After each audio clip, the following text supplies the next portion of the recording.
नमस्कार दोस्तों, स्वागत है आप सभी का आगम ऑनलाइन क्लासेस के यूट्यूब चैनल पर। दोस्तों, जैसा कि आप जानते हो आरएस प्रीलिम्स 2023 की एग्जाम डेट घोषित हो गई है 1 अक्टूबर 2023 और हम जो पढ़ रहे हैं राजस्थान का इतिहास वो आरएस प्रीलिम्स 2023 को ध्यान में रखते हुए ही पढ़ रहे हैं।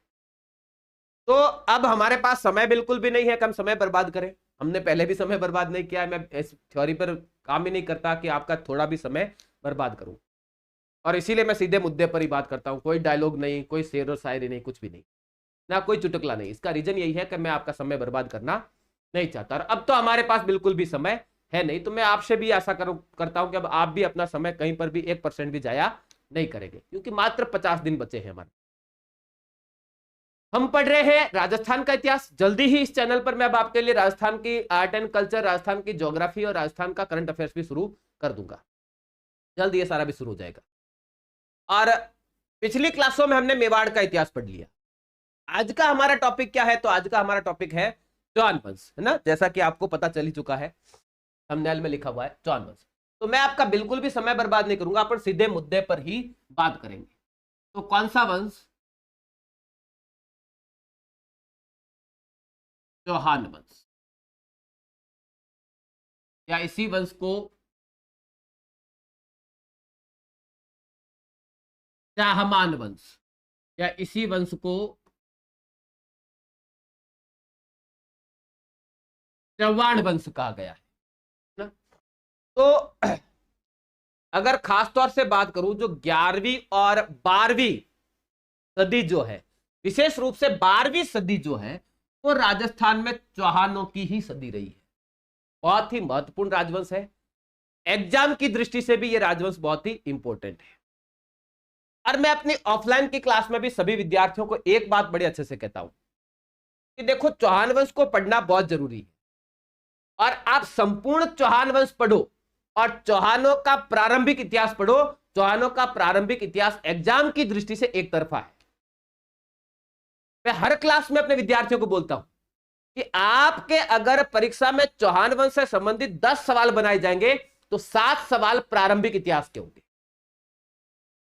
और जितने भी एग्जाम हुए हैं वो पेपर भी उठा के देख लो। जो शुरुआती जानकारी है, अधिकतर प्रश्न वहीं से बन जाते हैं। तो वहीं पर बात करेंगे। और सबसे पहले हम कोई भी राजवंश पढ़े तो हमारा जो पहला टॉपिक होता है वो होता है उत्पत्ति। तो देखो मित्रों, केवल चौहान वंश की ही बात नहीं, किसी भी राजपूत राजवंश की हम उत्पत्ति की बात करते हैं तो आपको क्या लगता है या मुझे क्या लगता है, ये कोई मायने नहीं रखता है। मायना ये रखता है आरपीएससी को क्या लगता है। ये कहने का रीजन ये है कि आजकल सोशल मीडिया पर चौहान हो चाहे प्रतिहार हो, इनकी उत्पत्ति को लेकर अलग अलग प्रकार के दावे किए जाते हैं। आप सही भी हो सकते हैं, लेकिन आपके और मेरे लगने का कोई महत्व नहीं रहता है, खासतौर से एग्जाम देते समय। तो हम अपना दिमाग नहीं लगाएंगे, मुझे क्या लगता है कि चौहान किसके वंशज है, इसका कोई महत्व नहीं है। कौन से इतिहासकार ने कौन से ग्रंथ में इनको लेकर क्या कहा गया है, एग्जाम की दृष्टि से हमारे लिए वो इंपॉर्टेंट है। तो हम वहीं पर बात करेंगे, हम इधर उधर की बात नहीं करेंगे। हमारे लिए एग्जाम इंपॉर्टेंट है, आपको और मुझे क्या लगता है ये इंपॉर्टेंट नहीं ना। तो वहीं पर बात करें कि चौहानों की ही नहीं, संपूर्ण क्षत्रियों की उत्पत्ति को लेकर हमारे प्राचीन भारत में 3 धारणाएं हैं। इसके अलावा दूसरी धारणा है जो आधुनिक काल की है। प्राचीन भारत में 3 ही धारणाएं थी। कौन कौन सी थी? ध्यान दो। कोई भी राजवंश हो, या तो उसको क्या माना जाता है? सूर्यवंशी। या उसको क्या माना जाता है?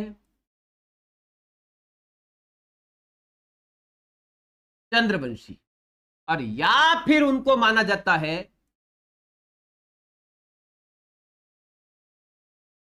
अग्निवंशी। सूर्यवंशी किसको मानते हैं? वे क्षत्रिय जो इक्वांशु कुल के हैं, या यूं साधारण शब्दों में कहूं भगवान राम के वंशज हैं, उनको क्या कहा गया है? सूर्यवंशी कहा गया है। चंद्रवंशी जो सोम के वंशज है, चंद्र, या साधारण शब्दों में कहूं भगवान श्री कृष्ण और पांडवों के वंशज हैं, उनको क्या कहा गया है? चंद्रवंशी क्षत्रिय कहा गया है। और तीसरा है अग्निवंशी। ये इन दोनों के बाद का मत है ना। हमारी एक ऐसी भी मान्यता है कि परशुराम जी ने क्या कर दिया था, क्षत्रियों को नष्ट कर दिया था, ये एक मान्यता मात्र है। तो ऐसी स्थिति में बता रहे गुरु वशिष्ठ ने आबू पर्वत पर यज्ञ के द्वारा 4 राजपूत जातियों को प्रकट किया, वो क्या कहलाए, अग्निवंशी कहलाए। ये एक मिथक और है हमारे सामने। तो अब ऐसी स्थिति में चौहानों को लेकर किस विद्वान ने कहां पर क्या कहा है, ये हमारे लिए एग्जाम की दृष्टि से यही इंपॉर्टेंट है। तो सबसे पहले हम चौहानों की बात करें तो चौहानों को देखिए सूर्यवंशी कहां कहां बताया गया है। सबसे पहले एक ग्रंथ आपको ध्यान रखना है, नयन चंद्र सूरी। अब नयन चंद्र सूरी से पहले भी आप ध्यान रखो जयानक को। जयानक का ग्रंथ कौन सा है, पृथ्वीराज विजय। और ये पृथ्वीराज विजय में चौहानों को जयानक ने क्या माना है, सूर्यवंशी माना है। इसी तरह से एक ग्रंथ ध्यान रखो, अमीर महाकाव्य, जिसका रचनाकार कौन है, नयन चंद्र सूरी है। नयन चंद्र सूरी, नयन चंद्र सूरी का ग्रंथ कौन सा है, अमीर महाकाव्य। यह अमीर महाकाव्य में भी चौहानों को क्या बताया गया है, सूर्यवंशी बताया गया है। तीसरा एक विद्वान का नाम ध्यान रखो, जोधराज। जोधराज का ग्रंथ है अमीर रासो। अमीर रासो, और यह अमीर रासो में भी चौहानों को सूर्यवंशी बताया गया है। एक विद्वान का नाम ध्यान रखोगे, नरपति नालह। ये नरपति नालह का ग्रंथ है विसलदेव रासो। विसलदेव रासो, और ये विसलदेव रासो में भी चौहानों को क्या बताया गया है, सूर्यवंशी। एक आधुनिक इतिहासकार का नाम ध्यान रखिए, डॉक्टर GH ओझा, गौरी शंकर हीराचंद ओझा। और ये ओझा साहब भी चौहानों को क्या मानते हैं, सूर्यवंशी मानते हैं। तो आपसे एग्जाम में प्रश्न पूछा जा सकता है कि चौहानों को सूर्यवंशी कहां पर बताया गया है। पृथ्वीराज विजय में बताया गया है, अमीर महाकाव्य में बताया गया है, अमीर रासो में बताया गया है, विसलदेव रासो में बताया है, और एक इतिहासकार है डॉक्टर GH ओझा। ये सभी चौहानों को क्या मानते हैं, सूर्यवंशी मानते। क्लियर। चलिए दूसरा क्या मत है कि चौहानों को क्या माना जाता है, चंद्रवंशी, अर्थात भगवान राम, अपने भगवान श्री कृष्ण या पांडवों के वंशज। तो चंद्रवंशी कहां पर बताया गया है, तो चंद्रवंशी बताने के पीछे देखो 2 शिलालेख ध्यान रखना आपको। एक है हाँसी का लेख, हाँसी का लेख, हाँसी हरियाणा, उसमें चौहानों को क्या बताया गया है, चंद्रवंशी। और दूसरा ध्यान रखना, अचलेश्वर लेख, अचलेश्वर का लेख, या यूं कह ले आबू का लेख। अचलेश्वर महादेव का है, माउंट आबू,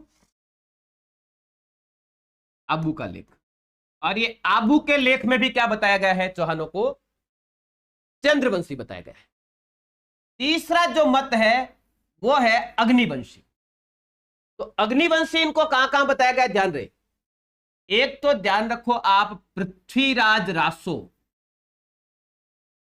पृथ्वीराज रासो। पृथ्वीराज रासो के लेखक कौन है, चंदरबरदाई। और ये चंदरबरदाई ने क्या माना इनको, अग्निवंशी। इसके अलावा एक नाम ध्यान रखोगे आप, सूर्यमल मिश्रण, और एक नाम ध्यान रखना, मुहूर्त नैणसी,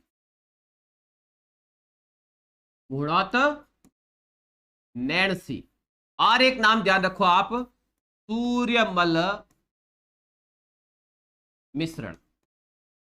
ये सूर्यमल मिश्रण और मुहूर्त नैणसी और चंदरबरदाई महोदय का क्या मानना है कि आबू पर्वत पर गुरु वशिष्ठ ने जिन 4 राजपूत जातियों को प्रकट किया था, उसमें सबसे पहले थे प्रतिहार, फिर थे परमार, फिर थे चालुक्य, और फिर थे चौहान। तो अंत में प्रकट होने वाली जाति कौन सी थी, चौहान। किसके अनुसार, पृथ्वीराज रासो, मुहूर्त नैणसी और सूर्यमल मिश्रण के अनुसार। तो जो हमारे प्राचीन 3 मत है, सूर्यवंशी होना, चंद्रवंशी होना और अग्निवंशी होना,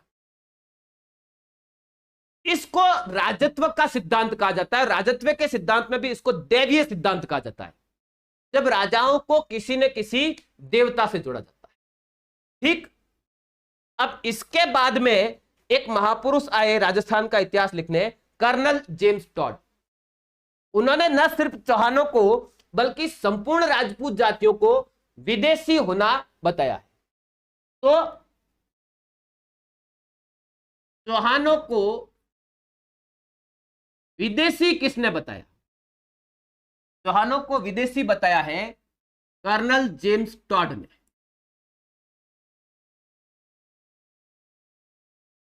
कर्नल जेम्स टॉड ने। और इनके समर्थक कौन है? इनके समर्थक है विलियम क्रुक। William crook. और इनके समर्थक है वी.एस. स्मिथ। वी.एस. स्मिथ। तो ये विलियम क्रुक और वी.एस. स्मिथ तो कर्नल जेम्स टॉड के ही क्या है? शिष्य हैं। और कर्नल जेम्स टॉड हम सब जानते हैं राजस्थान के इतिहास के पितामह कहलाते हैं। इन्होंने annals and antiquities of Rajasthan लिखी और उसमें अधिकतर राजपूत जातियों को इन्होंने क्या किया है? विदेशियों का वंशज बताया है। कोई बात नहीं। अगला ध्यान रखो कि इनको खज जाति का वंशज किसने बताया? यह भी एक विदेशी जाति है मध्य एशिया की। खज जाति के वंशज। तो खज जाति का वंशज बताया है डॉक्टर झारकर ने। अब ध्यान रखोगे पाली जिले में रायपाल के पास में एक सेवाड़ी नामक स्थान है। सेवाड़ी के लेख में विशेष रूप से ध्यान रखोगे चौहानों को इंद्र का वंशज बताया गया है। तो ध्यान रहे, चौहानों को इंद्र का वंशज कहां बताया गया है?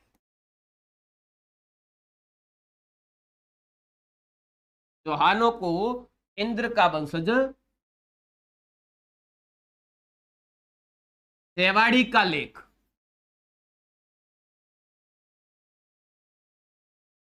पाली, यहां पर इनको क्या बताया गया है? इंद्र का वंशज बताया गया। अब सबसे इंपॉर्टेंट और सबसे ज्यादा जो चर्चा में रहता है वो है ब्राह्मणों के वंशज। ये किसने बताया और क्यों बताया? ब्राह्मण वंशी। तो ध्यान रहे, चौहानों को ब्राह्मण वंशी बताया है एक इतिहासकार है डॉक्टर दशरथ शर्मा।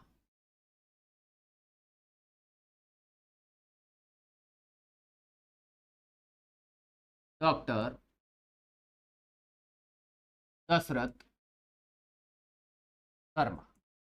डॉक्टर दशरथ शर्मा ने एक पुस्तक लिखी है the early Chauhan dynasty. The early Chauhan dynasty. ध्यान रखना, ये पुस्तक का नाम भी एग्जाम में पूछा जाता है। अभी हाल ही में फर्स्ट ग्रेड में ये प्रश्न था ना। तो डॉक्टर दशरथ शर्मा ने क्या माना है? चौहानों को ब्राह्मण वंशी माना। और इन्होंने आधार क्या दिया है? आधार एक शिलालेख इंपॉर्टेंट है मित्रों, बिजोलिया का शिलालेख। बिजोलिया का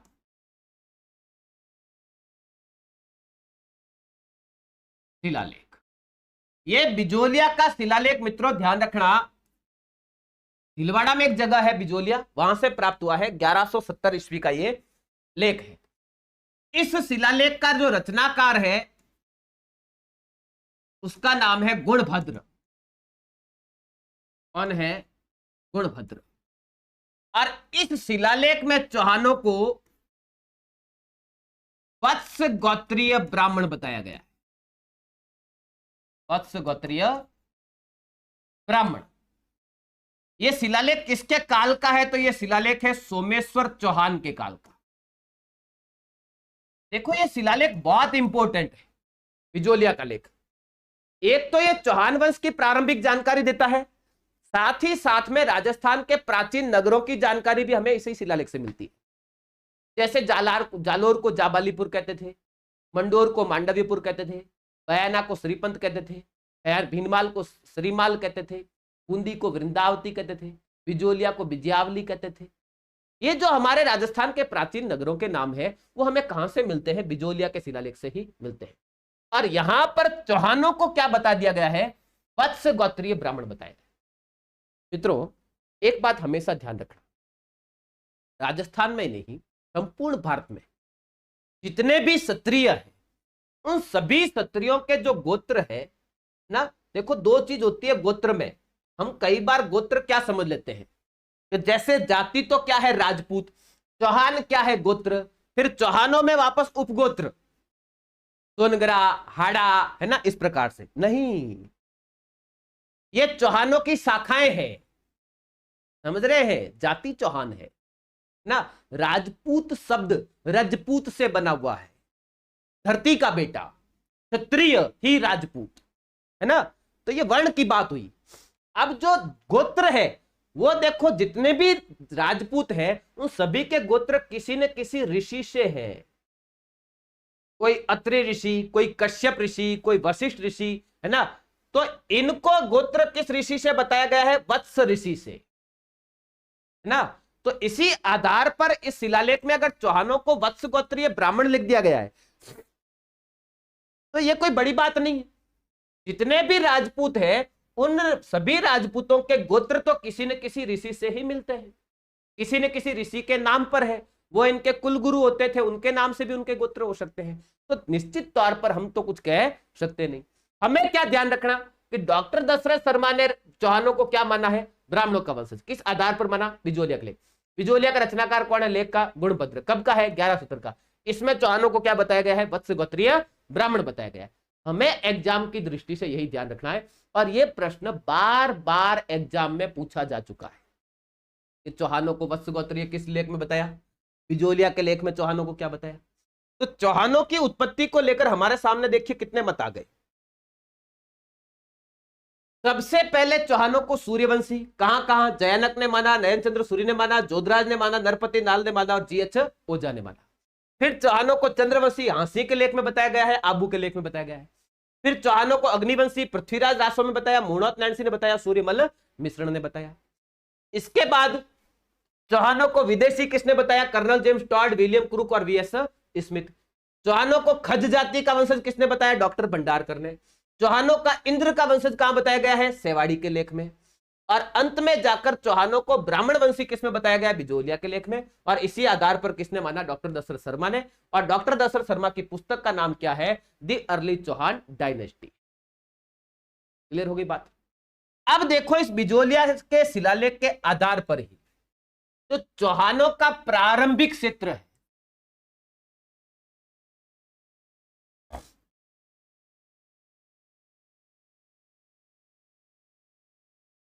प्रारंभिक क्षेत्र। तो इनका प्रारंभिक क्षेत्र बताया गया मित्रों सपाद लक्ष। सपाद लक्ष या इसको कहा गया है शाकंभरी या कहा गया है जंगल देश।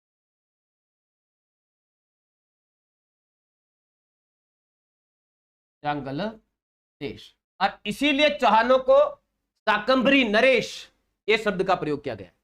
अब ये शाकंभरी, सपाद लक्ष, जंगल देश ये कौन सा क्षेत्र है? तो देखिए राजस्थान में एक झील है सांबर झील। कौन सी झील है? सांबर। और ये सांबर के आसपास के क्षेत्र को क्या कहते हैं? सपाद लक्ष कहते हैं। एक इतिहासकार है पंडित रामकरण आसोपा। पंडित रामकरण आसोपा। और ये पंडित रामकरण आसोपा का कहना है कि चौहानों का चौहान कहने का कारण ही ये सांबर झील है कि चौहान का मूल स्थान ये सांबर झील के आसपास का क्षेत्र है। तो सांबर झील से ही ये चौहान, चौहान, चौहान शब्द बना है। ये किसका कहना है? पंडित रामकरण आसोपा का कहना है। क्लियर हो गई बात? तो चौहानों का प्रारंभिक क्षेत्र क्या बताया गया है? बिजोलिया के लेख में ही सपाद लक्ष्य, शाकंभरी या जंगल देश। ये कौन सा क्षेत्र है? ये सांबर झील के आसपास का क्षेत्र है। यहां से क्या होती है? चौहान वंश की शुरुआत होती है, चौहान वंश की जड़, चौहान वंश का मूल स्थान, तो ये सपाद लक्ष्य का क्षेत्र है। आगे क्या बात करते हैं कि चौहान वंश का संस्थापक,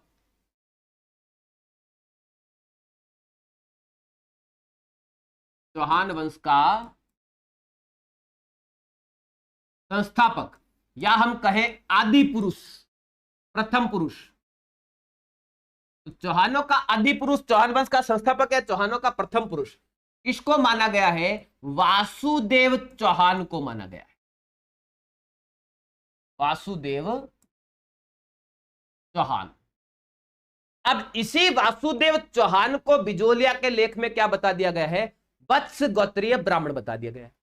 और ये बिजोलिया के लेख में ही क्या लिखा हुआ है कि ये वासुदेव चौहान ने 551 ईस्वी में, अब की बात है 551 ईस्वी में, कहां पर? सपाद लक्ष्य में। कहां पर? सपाद लक्ष्य में क्या की? चौहान वंश की स्थापना की, चौहान वंश की स्थापना की। यही बात लिखी हुई है। और यहां पर एक बात और लिखी कि वासुदेव चौहान ने ही सांबर झील का निर्माण करवाया और शाकंभरी माता के मंदिर का निर्माण करवाया। तो जो आपकी सांबर झील है, ये सांबर झील का निर्माता भी किसको बताया गया बिजोलिया के लेख में? वासुदेव चौहान को। अब इसमें कितनी सच्चाई हो सकती है? क्योंकि जब हम ज्योग्राफी पढ़ते हैं तो वहां पर यह बात करते हैं कि जो सांबर झील है ये एक खारी झील है, खारे पानी की झील है जो टैथिस सागर का अवशेष है। इसका अर्थ यह हुआ कि जो सांबर झील है वो एक प्राकृतिक झील है, जबकि इस लेख में यह लिखा है कि इस झील का निर्माण वासुदेव चौहान ने करवाया। तो फिर इसमें सच्चाई क्या? हम शिलालेख को सही माने या जो भूगोल के विद्वान कहते हैं उसको सही माने? दोनों में से सही किसको माने? भाई बात यह है दोनों ही सही है अपनी अपनी जगह पर। यह बात ठीक है, सांबर झील है, सांबर झील प्राकृतिक झील है, टैथिस सागर का अवशेष है, लेकिन अगर आप भी कोई झील बनवाओगे, तालाब बनवाओगे तो कहां पर बनवाओगे? जहां पहले से पानी की आवक होगी वहीं पर बनवाओगे। तो ये झील पहले से है, इसकी पाड़ वगैरह ओके किसने करवाई? इसकी पाड़ वगैरह ओके करवाई वासुदेव चौहान। इसको गहरा किसने करवाया? वासुदेव चौहान ने। तो स्वाभाविक है सांबर झील का निर्माता कौन है? वासुदेव चौहान है। और इसी के पास में एक देवी का मंदिर है। कौन सी देवी? शाकंभरी माता, शाकंभरी माता। और ये शाकंभरी माता के मंदिर का निर्माण किसने करवाया? शाकंभरी माता के मंदिर का निर्माण वासुदेव चौहान ने करवाया, जो चौहानों की क्या है? कुल देवी है। कहां के चौहानों की? सपाद लक्ष्य के चौहानों की। ध्यान रखना, बाद में इनकी शाखाएं अलग अलग हुई, कुल देवियां बदल गई। जैसे बाद में नाडोल के और जालोर के चौहानों ने अपनी कुलदेवी आशापुरा माता को बताया ना, उसी प्रकार। ठीक है, तो मूलतः इनकी कुलदेवी कौन सी? शाकंभरी माता। और आराध्य देवी रही है इनकी जिण माता। आराध्य देवी कौन सी रही? जिण माता। यह बात हुई चौहान वंश के संस्थापक की। अब हम आगे बात करें, राजस्थान में चौहानों की शाखाएं, चौहान वंश वृक्ष। मैं बार बार कह रहा हूं इस क्लास को ठीक से देख लो। चौहान वंश से प्रश्न बना तो आज की क्लास से बन जाएगा, ध्यान रहे।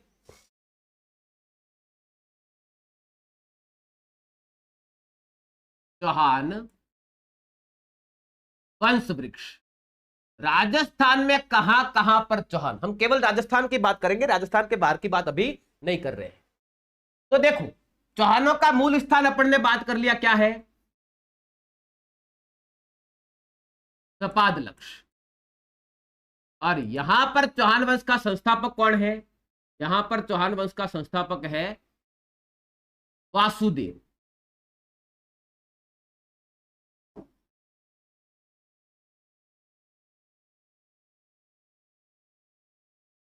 वासुदेव।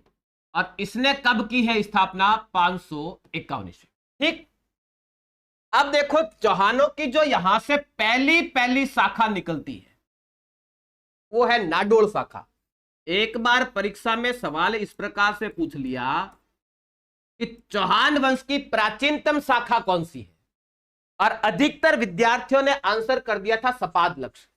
अरे मेरे भाई, सपादलक्ष शाखा नहीं है, ये मूल है, ये जड़ है। शाखा पहली कौन सी है? नाडोल है। पहली शाखा कौन सी है? नाडोल।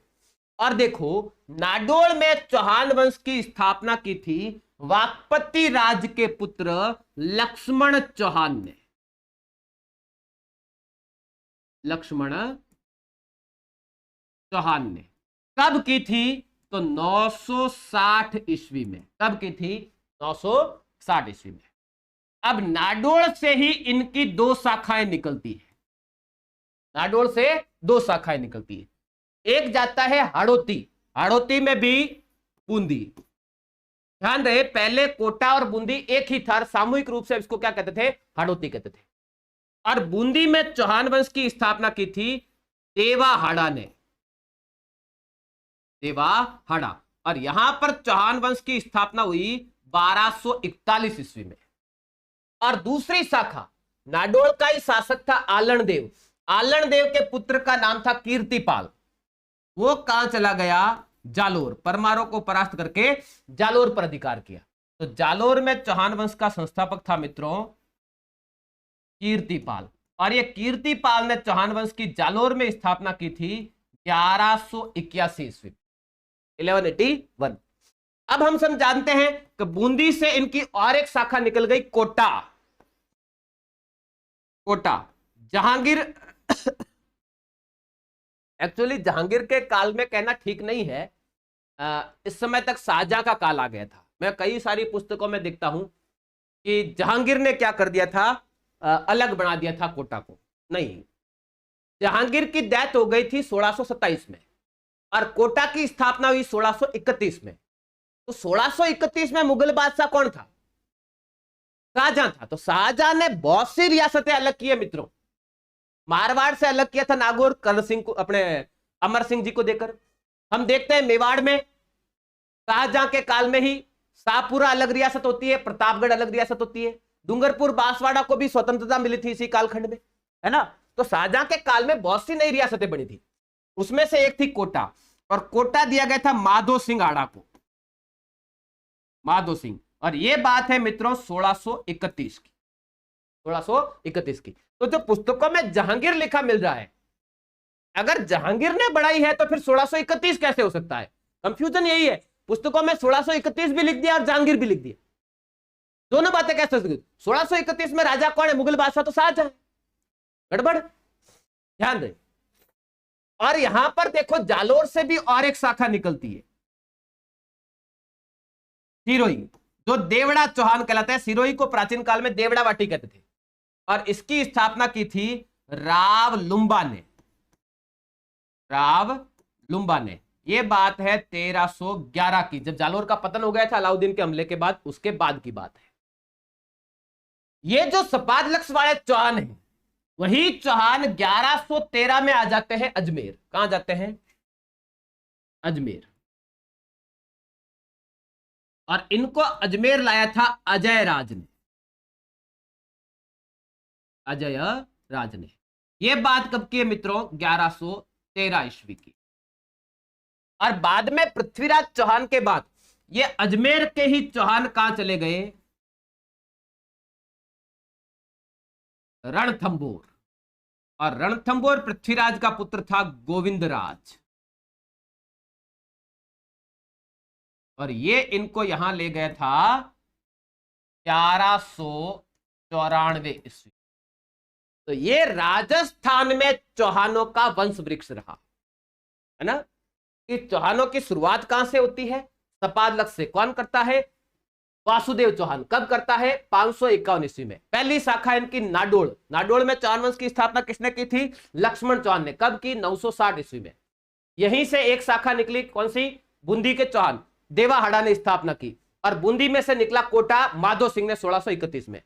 और नाडोल से एक शाखा निकली जालोर। जालोर में चौहान वंश की स्थापना की कीर्तिपाल ने। कब की थी? 1181 में। और जालोर से इनकी और एक शाखा निकली सिरोही। और सिरोही की स्थापना की थी राव लुम्बा ने। कब की थी? 1311 में। सपादलक्ष वाले चौहानी बाद में कहा गए? अजमेर। अजमेर लेकर आए इनको अजय राज। और यही चौहान बाद में कहा चले गए? रणथंभौर। रणथंभौर लेके गए इनको गोविंदराज, जो पृथ्वीराज तृतीय का पुत्र। यह था चौहानों के बारे में शुरुआती। आगे अगर बात करें तो चौहानों की प्रारंभिक राजधानी,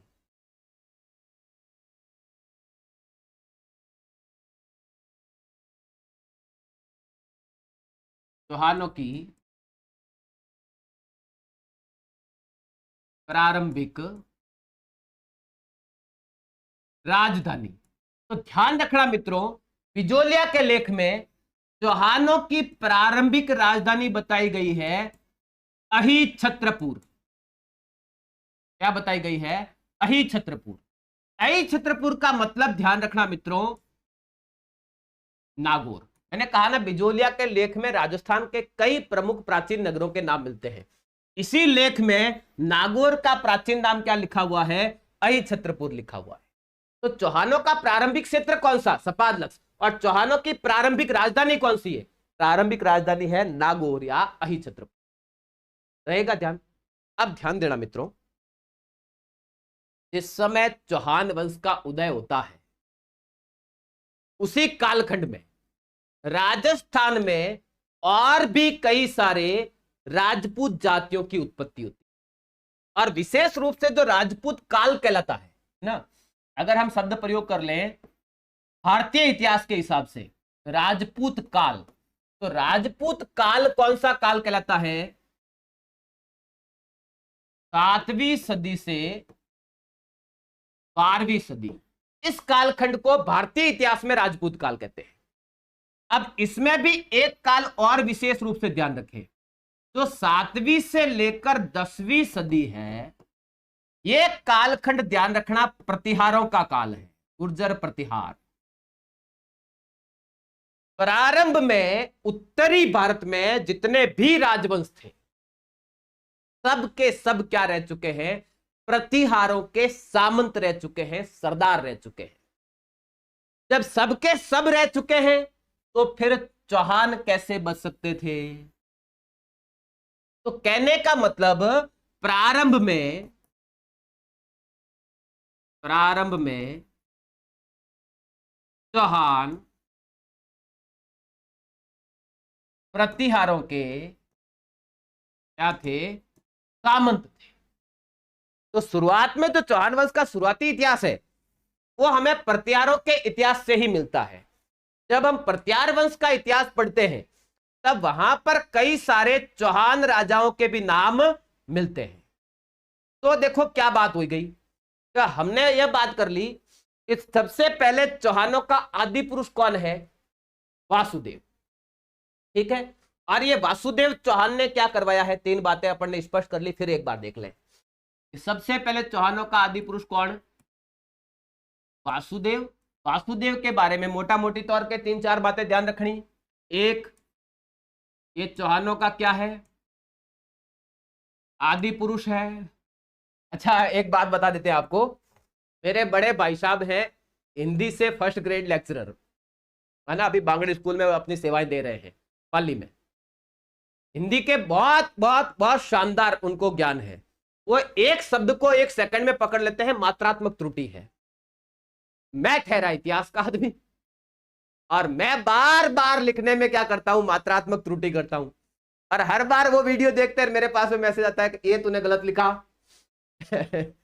और मैं उनको कहता हूं भाई साहब, मैं एक इतिहास का विद्यार्थी हूं, हमारे इतिहास में मात्राओं का ज्यादा महत्व नहीं है, हिंदी में अधिक महत्व है। आप गलतियां पकड़ लेते हो तो मैं आपको भी कह दूं कि देखो, आप ये मेरी मात्रात्मक त्रुटियां मत देखना कि आदि में दी इधर आएगा कि इधर आएगा, मैं नहीं जानता। हिंदी का इतना ही नॉलेज है ना, आवश्यकता नहीं पड़ी, कभी होमवर्क नहीं किया मैंने। बचपन से देखो पढ़ाई लगभग प्राइवेट की, 8वीं के बाद मैं प्राइवेट पढ़ाऊं, तो होमवर्क किया ही नहीं। और जब होमवर्क ही नहीं किया तो मात्रात्मक त्रुटि होना स्वाभाविक है। तो आप मेरे कंटेंट पे फोकस करना, नॉलेज पे फोकस करना, मेरी मात्रात्मक त्रुटियों को आप अनदेखा कीजिएगा, इतने मेरे पर कृपा करना, मुझे माफ करना है ना। मात्रात्मक त्रुटियां करता हूं मैं बार बार करता हूं, ठीक है। तो मेरे बड़े भाई साहब मुझे बड़ा डांटते हैं इसके लिए, तू क्या उल्टा सीधा लिखता है। अरे मैं कहता हूं मैं इतिहास का विद्यार्थी हूं भाई साहब, मेरे हिंदी से क्या लेना देना, मात्रात्मक त्रुटियां होती रहती है मेरे से, है ना। तो आप भी मेरी इस एक कमजोरी को अनदेखा करेंगे, ये मैं आशा करता हूं, ठीक है। तो एक तो वासुदेव जी के बारे में ये ध्यान रखो, आदि पुरुष है। इन्होंने क्या की है? स्थापना की है चौहान वंश की। कहां पर की है? सपारलक्स में। कब की है? 551 ईस्वी में। दूसरा, बिजोलिया के लेख के अनुसार ही इन्होंने क्या किया है? सांभर झील का निर्माण करवाया है। सांभर झील का निर्माण करवाया है। तीसरा, इन्होंने क्या किया? शाकंभरी माता के मंदिर का निर्माण करवाया है। अब वासुदेव जी के बाद में कई सारे नाम मिलते हैं।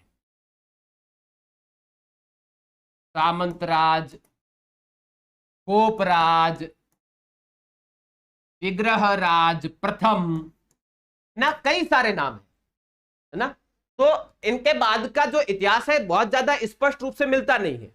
वासुदेव जी के बाद में हमने बात की, प्रारंभ में चौहान क्या हो गए थे? प्रतिहारों के अधीन हो गए थे। तो इस कालखंड में कई सारे नाम आए। अब एक नाम बड़ा इंपॉर्टेंट आता है, वो आता है दुर्लभ राज। इसके बारे में थोड़ा सा ध्यान रखना आपको।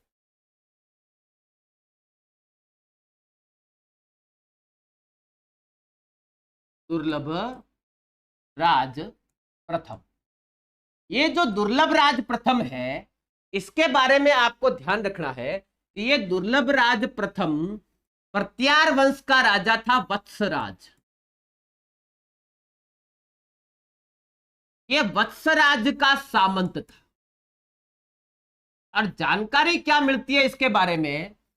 कि प्रत्यार राजा वत्सराज, देखो एक जगह थी कन्नौज ना, यहां पर हर्ष के बाद में आयुध वंश का शासन था। यहां पर चक्रायुद्ध, इंद्रायुद्ध ऐसे शासक हुए, आयुध वंश का शासक था। तो ऐसी स्थिति में यहां पश्चिमी भारत में एक राजवंश का उदय होता है, प्रतिहार। पूर्वी भारत में एक राजवंश का उदय होता है, पाल, बंगाल में। और दक्षिण भारत में एक राजवंश का उदय होता है, राष्ट्रकूट। ये 7वीं अपने 8वीं सदी के उत्तरार्ध से लेकर 9वीं सदी तक लगभग 150 साल के कालखंड में प्रतिहार, पाल और राष्ट्रकूटों के बीच में कन्नौज को लेकर युद्ध होता है, इसके अधिकार को लेकर। इसको त्रिपक्षीय संघर्ष कहा जाता है। क्या कहा जाता है?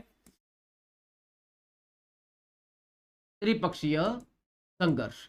ये त्रिपक्षीय संघर्ष किसमें चला था? पाल वंश, राष्ट्रकूट वंश और प्रतिहार वंश में। और इस त्रिपक्षीय संघर्ष की शुरुआत कौन करता है? यह वत्सराज ही करता है। अब ऐसी स्थिति में वत्सराज और पाल वंश का शासक था धर्मपाल। इसके बीच में युद्ध होता है और इस युद्ध में वत्सराज का सेनापति, सेनानायक कौन था? दुर्लभ राज प्रथम था। यहीं से हमें दुर्लभ राज जी के बारे में जानकारी मिलती है कि दुर्लभ राज किसका सामंत था? वत्सराज प्रतिहार का सामंत था। और जो धर्मपाल के साथ वत्सराज का युद्ध हुआ था त्रिपक्षीय संघर्ष के दौरान, उस सेना का नेतृत्व करने वाला दुर्लभ राज चौहान ही था। यह जानकारी मिली। क्लियर? आगे बात करें। दुर्लभ राज के बाद एक नाम ध्यान रखोगे आप, गुवक प्रथम। गुवक प्रथम, ये जो गुवक प्रथम है, ये कौन था? ये ध्यान रखना, प्रतिहार राजा था नागभट्ट द्वितीय। नागभट्ट द्वितीय, ये नागभट्ट द्वितीय का सामंत था। गुवक प्रथम के बाद और कुछ छुटपुट राजा होते हैं और एक राजा आ जाता है गुवक द्वितीय। ये गुवक द्वितीय को याद रखोगे, एग्जाम में सवाल आ जाता है, क्योंकि गुवक द्वितीय के कालखंड में ही भारत में एक महानतम शासक होता है, मिहिर भोज। मिहिर भोज, या कहूं मैं भोज प्रतिहार। भोज प्रतिहार, सम्राट मिहिर भोज। आप कल्पना कर लीजिए कि ये व्यक्ति कितना महान रहा होगा कि आज भी इस बात को लेकर विवाद है कि मिहिर भोज हमारा पूर्वज था, हमारा पूर्वज था, हमारा पूर्वज था। वास्तव में किसका पूर्वज था ये तो राम जाने, लेकिन ये विवाद जरूर है। राजपूत कहते हैं कि प्रतिहार हम है, हमारा पूर्वज। गुर्जर कहते हैं कि ये गुर्जर प्रतिहार था, हमारा पूर्वज। ये तब होता है जब आपके व्यक्तित्व में ताकत होती है। अगर कोई ऐसा व्यक्ति होता जिसने कुछ ऐसे कर्म किए हैं, कुकर्म किए हैं, तो उसके वंशज भी उसको नकार देते कि यह हमारा पूर्वज। लेकिन जिसकी व्यक्तित्व में ताकत होती है, हिटलर जो था ना, जर्मनी का तानाशाह था, वो कहता था मैं आर्यों का वंशज हूं, और जर्मनी के लोगों को कहता था ए तुम लोग आर्यों के वंशज हो, डरने की आवश्यकता नहीं है। क्योंकि आर्य महान थे, तो दुनिया में कई सारी जातियां अपने आप को क्या बताती है, आर्यों का वंशज बताने में गौरव अनुभव करती है। तो ये उनकी महानता नहीं, ये आर्यों की महानता है। तो आज भारत में ये एक बड़ा विवाद हो चला है, तो मिहिर भोज के वंशज कौन? कारण अपने समय का महानतम व्यक्तित्व।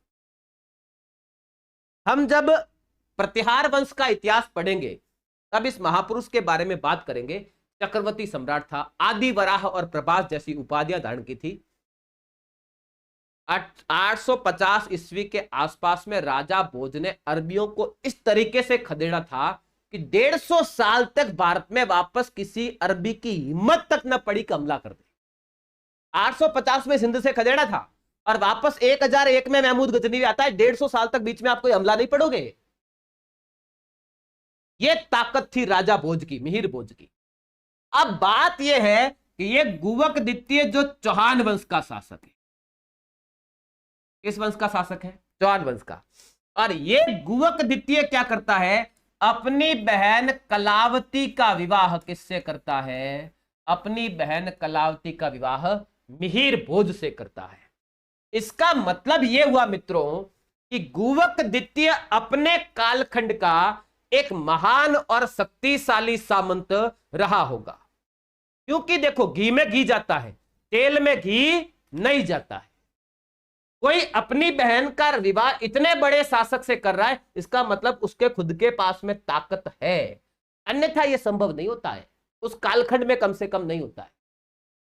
इतने बड़े राजा से अपनी बहन की शादी कर रहा है, इसका मतलब यह हुआ गुवक द्वितीय अपने कालखंड का शक्तिशाली सामंत तो था। गुवक द्वितीय के बाद में आप एक नाम विशेष रूप से ध्यान रखो, चंदन राज। और ध्यान रखना, अभी भी ये प्रतिहारों के क्या है? सामंत है, चंदन राज चौहान। और ध्यान रहे, ये चंदन राज चौहान के बारे में 4-5 बातें बड़ी इंपॉर्टेंट है कि चंदन राज चौहान ने दिल्ली, आज का दिल्ली, उस समय का दिल्ली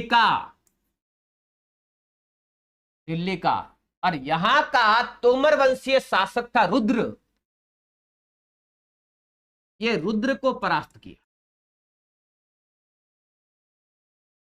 किसने परास्त किया? चंदन राज चौहान ने परास्त किया। अब ध्यान देना, ये रुद्र के एक बहन थी रुद्राणी, या इसका अन्य और एक नाम मिलता है आत्मप्रभा। ध्यान रहे, और ये रुद्राणी या आत्मप्रभा योग कलाओं में निपुण थी, तो इसको इतिहास में ध्यान रहे योगिनी रानी भी कहा गया है। योगिनी रानी भी कहा गया है। तो जब चंदनराज चौहान ने दिल्ली के शासक रुद्र को परास्त किया तो समझौता हुआ, युद्ध में रुद्र की हार होती है, और इसने क्या किया? चंदनराज के साथ में समझौता किया, संधि की।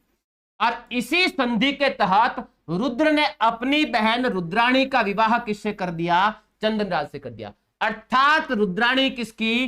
चंदनराज की पत्नी, चंदनराज की पत्नी। और किसकी बहन? दिल्ली के शासक रुद्र की बहन। अब इस रुद्राणी के बारे में एक बात इंपॉर्टेंट है। बताया जाता है रुद्राणी को एक कुंडली में दोष था, सर्प दोष था। तो ऐसे में रुद्राणी ने क्या किया? पुष्कर में एक मंदिर का निर्माण करवाया, महादेव मंदिर। और ये महादेव मंदिर के सामने पुष्कर झील में ये रुद्राणी या आत्मप्रभा योगिनी रानी प्रतिदिन क्या करती थी? 1000 दीपक जलाती थी। कहां पर? पुष्कर झील में। तो पुष्कर झील में प्रतिदिन 1000 दीपक जलाने वाली रानी का नाम क्या है? रुद्राणी या आत्मप्रभा। किसकी पत्नी थी? ये चंदनराज चौहान की पत्नी थी। किसकी बहन थी? ये दिल्ली के शासक रुद्र की बहन थी। और इसी को इतिहास में क्या कहा जाता है? इसी को इतिहास में प्यारे मित्रों योगिनी रानी कहा जाता। क्लियर? चलो ठीक है। अब देखो, इसके बाद एक शासक का नाम ध्यान रखोगे, वाकपति राज। वाकपति राज, वाकपति राज प्रथम। देखो अभी हमारे पास चौहानों का जो हम आज पढ़ रहे हैं, ये प्रारंभिक इतिहास पढ़ रहे हैं, तो इनके शासनकाल को लेकर विद्वान आज भी एक मत नहीं है। आजकल कुछ किताबों में इनके शासनकाल वगैरह लिखे आते हैं, लेकिन मैं नहीं लिख रहा हूं। इसका रीजन यह है कि जो इतिहासकार हैं, वास्तविक इतिहासकार हैं, वो इसे मान्यता नहीं देते हैं। बाकी तो अब मैं आपको क्या कहूं, इतिहासकार इतने हो गए हैं हमारे राजस्थान में, मेरे पास शब्द नहीं है ना, आप समझदार हैं। तो वाकपति राज, और ये वाकपति राज के बारे में आपको ये ध्यान रखना है कि वाकपति राज के ही पुत्र का नाम था लक्ष्मण चौहान। इन्हीं का पुत्र कौन था? लक्ष्मण।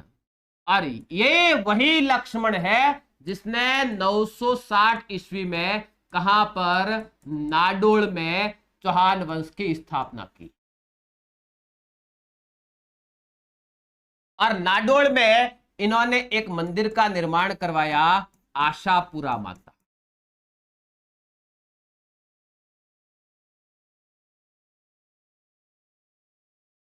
ये ध्यान रहे मित्रों, ठीक है?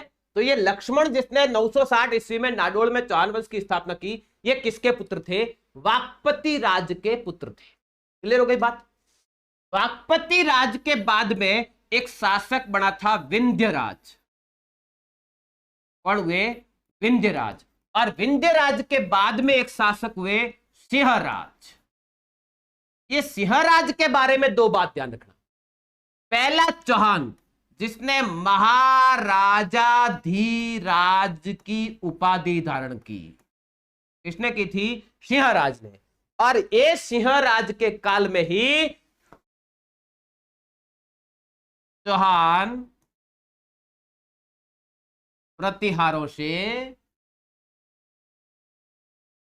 स्वतंत्र हुए। तो यहां आकर चौहान क्या कर जाते हैं? प्रतिहारों से स्वतंत्र हो जाते। तो प्यारे मित्रों, आज की क्लास में हमने चौहानों का प्रारंभिक इतिहास थोड़ा सा जानने का प्रयत्न किया। कल की क्लास में हम चौहानों का इतिहास क्रमिक रूप से पढ़ेंगे। ये थोड़ा बहुत जो जानकारी विभिन्न जगह से मिलती है, हर्ष के लेख से, और जितना भी डॉक्टर दशरथ शर्मा और जितना भी डॉक्टर गोपीनाथ शर्मा ने बताया है, मैंने उसी के आधार पर आपको बताने का प्रयत्न किया है। आशा करता हूं आज की क्लास आपके एग्जाम की दृष्टि से महत्वपूर्ण होगी। और यदि आपको लगता है कि यह क्लास महत्वपूर्ण है, हम बिना इधर उधर की बात किए हुए सीधा मुद्दे पर बात करते हैं और टॉपिक वाइज चल रहे हैं और आरएस के एग्जाम में उपयोगी होगी, तो आपके जितने भी सगे संबंधी मित्र जो भी हैं, अगर आरएस की या दूसरे भी जैसे एसआई की तैयारी कर रहे हैं या कोई जूनियर अकाउंटेंट की तैयारी कर रहे हैं, ये क्लास उनके लिए भी काम की है, तो आप उनको ये वीडियो शेयर जरूर करें और अपने मित्रों को इस चैनल से जरूर जुड़ें। मैं वचन देता हूं, हम इस चैनल पर बहुत अच्छा काम करेंगे और आपके एग्जाम के अकॉर्डिंग काम करेंगे। हम बिना इधर उधर की कोई फालतू बात नहीं करेंगे। जितना एग्जाम के लिए महत्वपूर्ण है वो हम छोड़ेंगे नहीं, और जो महत्वपूर्ण है नहीं है उसको हम छुएंगे नहीं। तो चैनल को सब्सक्राइब जरूर करें और भी विद्यार्थियों जुड़े। मिलते हैं अगली क्लास में, तब तक के लिए धन्यवाद।